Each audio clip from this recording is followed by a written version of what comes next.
बिस्मिल्लाहिर्रहमानिर्रहीम। आज हम एक्सरसाइज 2.7 के क्वेश्चन नंबर 9 का सॉल्यूशन करने के लिए जा रहे हैं। ये बहुत बहुत बहुत इंपॉर्टेंट क्वेश्चन है बोर्ड के पॉइंट ऑफ व्यू से। इसके अंदर हमें y की वैल्यू दी हुई है। If y is equal to a cos ln x plus b sin ln x then show that this. तो हमने यहाँ पे हमें सेकंड डेरिवेटिव चाहिए y का, ये जो y हमें दिया हुआ है इसका फर्स्ट डेरिवेटिव भी चाहिए और y भी। तो इन तीनों वैल्यूज़ को यूज़ करके हमें ये इक्वेशन सेटिस्फाई करवानी है। तो हम सबसे पहले इसको जो है ना y को लिख लेते हैं जो हमें दिया हुआ है। y is equal to a cos ln x plus b sin ln x। इसको हम इक्वेशन नंबर 1 कह लेते हैं। नाउ हम इसकी बोथ साइड पे डिफरेंशियल ले लेंगे with respect to x। So dy by dx जो है ये हमारे पास इस टर्म पर भी अप्लाई होगा और इस टर्म पर भी अलहदा से अप्लाई होगा। सो यहाँ पे a cos ln x plus b हम बाहर ले जाते हैं, कांस्टेंट है, डी ओवर डी एक्स जो है वो साइन ln x पर अप्लाई हो जाएगा इज इक्वल टू यहाँ पे जो है a कांस्टेंट है ये स्टार्ट में आ जाएगा और यहाँ पे cos ln x का cos x का डेरिवेटिव sin x होता है। तो यहाँ पे जो है साइन एंगल जो है हमारे पास के अंदर आ रहा है ln x का भी डेरिवेटिव आएगा which is 1/x। log x का डेरिवेटिव क्या होता है 1/x। ये फार्मूलाज आपको पता होने चाहिए। प्लस b यहाँ पे जो है हमने साइन ln x का डेरिवेटिव लेना है। वो हमारे पास क्या होता है, अच्छा यहाँ पे कोज ln x का derivative minus sine ln x आएगा। फॉर्मूले में माइनस साइन भी आता है। साइन का डेरिवेटिव लेंगे तो वो हमारे पास क्या आता है कोज। तो कोज ln x एंगल ऐसे ही आ जाएगा लेकिन एंगल का डेरिवेटिव भी आएगा विच इज़ 1/x। अब यहाँ पे हमारे पास ये क्या बन जाएगा D Y over D x is equal to, इन दोनों टर्म्स में से ना हम 1/x कॉमन ले लेते हैं। तो ये हमारे पास क्या बनेगा माइनस ए sine ln x plus b cos ln x। ये हमारे पास आ जाएगी इक्वेशन नंबर 2।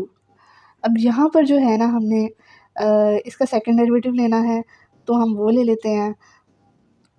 तो बोथ साइड पे डेरिवेटिव अप्लाई करेंगे, d square y over D x square is equal to d over D x. यहाँ पे जो है ना हमारे पास क्वोशिएंट रूल का फार्मूला लग जाएगा। जो हमारे पास डेरिवेटिव का क्वोशिएंट रूल का फार्मूला आता है वो हम लगाएंगे। अभी मैंने खाली टर्म्स लिख ली हैं, एक्स को नीचे डिनोमिनेटर में जो है वो लिख के। अब यहाँ पे हमारे पास क्या होता है, पहले डिनोमिनेटर वाली टर्म ऊपर ऐसे ही आ जाती है और जो ऊपर वाली टर्म होती है ना उसका हम डेरिवेटिव लेते हैं। So D over D X into minus ए sine ln x plus B cos ln x bracket close.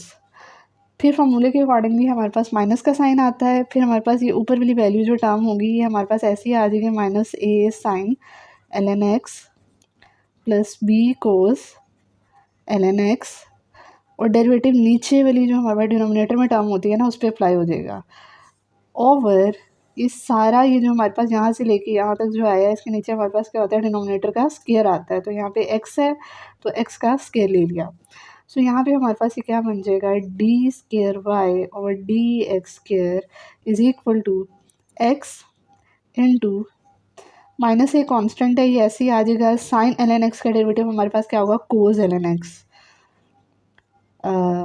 लेकिन साथ में जो है हमारे पास एंगल ln x का डेरिवेटिव भी आएगा विच इज़ 1/x। यहाँ पे जो है हमारे पास b कांस्टेंट है ये हमारे पास ऐसे ही आ जाएगा लेकिन कोज ln x का डेरिवेटिव क्या होता है माइनस साइन। तो माइनस साइन हम इधर लिख देते हैं, प्लस माइनस क्या हो जाएगा माइनस। तो साइन ln x और ln x जो एंगल है उसका डेरिवेटिव भी आएगा विच इज़ 1/x। ठीक हो गया, माइनस का साइन लगा दिया ये वाला। अब यहाँ पे जो है ये वाली ब्रैकेट भी हम क्लोज कर देंगे। ठीक हो गया क्योंकि x जो है इस पूरे के साथ जो है ना मल्टीप्लाई हो रहा था। अब यहाँ पे जो है हम ये वाली टर्म लिख लेते हैं minus A sine ln x plus B cos of ln x और यहाँ पे इसका डेरिवेटिव हमारे पास क्या आएगा 1। ठीक हो गया, यहाँ पे जो x के डिवाइड हो रहे हैं ना इस पूरी टर्म के साथ, इधर भी पूरी टर्म के नीचे जो डिवाइड हो रहा है हमें यहाँ पे सेकंड डेरिवेटिव के साथ x स्क्वायर चाहिए। तो यहाँ पे जो डिनोमिनेटर में आ रहा है ना डिवीजन में इक्वली उधर जाएगा तो क्या हो जाएगा मल्टीप्लाई। तो हम उसको उधर ले जाते हैं, x स्क्वायर को उठा के इधर ले गए। ठीक हो गया, अब यहाँ पे जो है हमारे पास इसको हम सिंप्लीफाई कर लेते हैं x square D square y और डी एक्स स्क्वायर। ये हमारे पास क्या बनेगा यहाँ से ना हमने एक्स माइनस साइन कॉमन ले लेते हैं और दोनों टर्म्स के इसके नीचे भी एक्स आ रहा है, इसके पूरे के नीचे भी एक्स आ रहा है, तो इन दोनों के नीचे से हम एक्स कॉमन ले लेते हैं तो ये कैंसिल आउट हो जाएगा और अंदर हमारे पास ये वाला माइनस साइन भी कॉमन ले लिया, क्या बचेगा A cos of ln x plus plus sine बचेगा, एक्स जो है हमने बाहर कॉमन ले लिया था तो यहाँ पे क्या साइन ऑफ ln x, ठीक हो गया, ये वाली वैल्यू बची, ब्रैकेट क्लोज माइनस, अब इनके जो है हम साइन बदल देते हैं, ये हमारे पास क्या हो जाएगा माइनस साइन अंदर ऑपरेट होगा, इसका साइन प्लस हो जाएगा, प्लस ए साइन ln x, इसका साइन माइनस हो जाएगा b cos of ln x, ये हमारे पास क्या बनेगा x square D square Y over D x square is equal to, ये भी माइनस साइन हम अंदर ऑपरेट कर देते हैं, A cos of ln x, minus sine अंदर ऑपरेट होगा तो इसका भी साइन बदल जाएगा, sine of ln x plus A sine ln x minus B cos of ln x, कह देते हैं इक्वेशन नंबर 3। अब यहाँ पे जो हमारे पास इक्वेशन नंबर 2 थी ना, यहाँ से हमने माइनस ए sine ln x plus B cos ln x की वैल्यू निकाल के तो हमने इक्वेशन नंबर 3 में सब्स्टिट्यूट करनी है। सो यहाँ से हमारे पास फ्रॉम इक्वेशन नंबर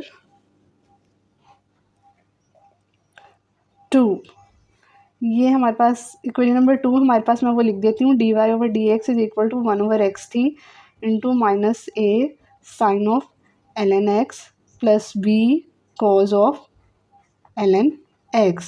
अब यहाँ पे x को मैं उधर ले जाऊँगी, x उधर जाके मल्टीप्लाई हो जाएगा तो x d Y over D x is equal to, यहाँ पे ये टर्म क्या आ जाएगी minus A sine of ln x plus B cos of ln x। अब इस वैल्यू को जो है ना मैं यूज़ करूँगी using this value in equation number 3। सो वो हमारे पास क्या है x square D square Y over D x square में हमने सेकंड डेरिवेटिव वाली इक्वेशन को नेम दिया था ना, सेकंड डेरिवेटिव फाइंड आउट करके, तो minus a cos of ln x minus sine of ln x, यहाँ पे ना मैं माइनस साइन कॉमन ले रही हूँ क्योंकि माइनस साइन कॉमन लूँगी तो मैं ना उस इक्वेशन में यहाँ पे ये वाली जो इक्वेशन है यहाँ से इन दोनों लास्ट टर्म में से माइनस साइन कॉमन लूँगी तो वो वाली टर्म बनेगी जो मैंने निकाली है ये, ठीक है। तो इसको लेन बनाने के लिए मुझे माइनस साइन कॉमन लिया है तो ये मेरे पास क्या बन जाएगा, अंदर साइन अंदर वाली टर्म्स का बदल जाएगा, ये प्लस था तो ये माइनस हो जाएगा, minus sine of ln x, और सेकेंड टर्म का जो था वो हमारे पास माइनस साइन था वो क्या हो जाएगा plus B cos of ln x। अब यहाँ पे जो है ना मैंने वैल्यू यूज़ करनी है x square D square Y over D x square is equal to minus a cos of ln x minus sine of ln x minus यहाँ पे अंदर वाली वैल्यू की जगह मैंने इसकी वैल्यू क्या आ रही है X D Y by D X, ठीक हो गया, ये वाली इक्वेशन यूज़ कर ली X D Y over D X, ठीक हो गया। इसको मैं इक्वल के उधर ले जाऊँगी, ये मेरे पास क्या बन जाएगा x square D square Y over D x square plus x D Y over D x is equal to, यहाँ पे जो है ना मैंने माइनस साइन कॉमन ले लिया और ये मेरे पास टर्म क्या बन जाएगी A cos of ln x minus sine of ln x plus sine of ln x, sorry. So दोनों टर्म्स के साइन जो है मैंने माइनस साइन कॉमन लिया, दोनों के साइन चेंज हो गए। अब यहाँ पे ना सेम ये वाली वैल्यू आ रही है किसकी, जो हमने यहाँ पे ये y लिया था ना a cos ln x plus b sine ln x, तो इसी की वैल्यू को ना मैं यहाँ पे सब्स्टिट्यूट कर देती हूँ, x square D square Y over D x square plus x D Y over D x is equal to minus y, यहाँ पे ब्रैकेट में लिख भी देती हूँ यूजिंग 1, इक्वेशन नंबर 1 यूज़ किया है। सो यहाँ पे हमारे पास X square D square Y over D x square plus x D Y over D X minus Y इधर आएगा तो ये क्या हो जाएगा plus Y is equal to 0, यही इक्वेशन हमने प्रूव करनी थी और ये हमारे पास आ गई है। So this is the answer, hence prove, यही हमें चाहिए थी और यही जो है हमारे पास आंसर में आ गई है। आई होप आपको सोल्यूशन की समझ आई होगी। बहुत ही आसान क्वेश्चन है और इम्पॉर्टेंट भी बहुत है।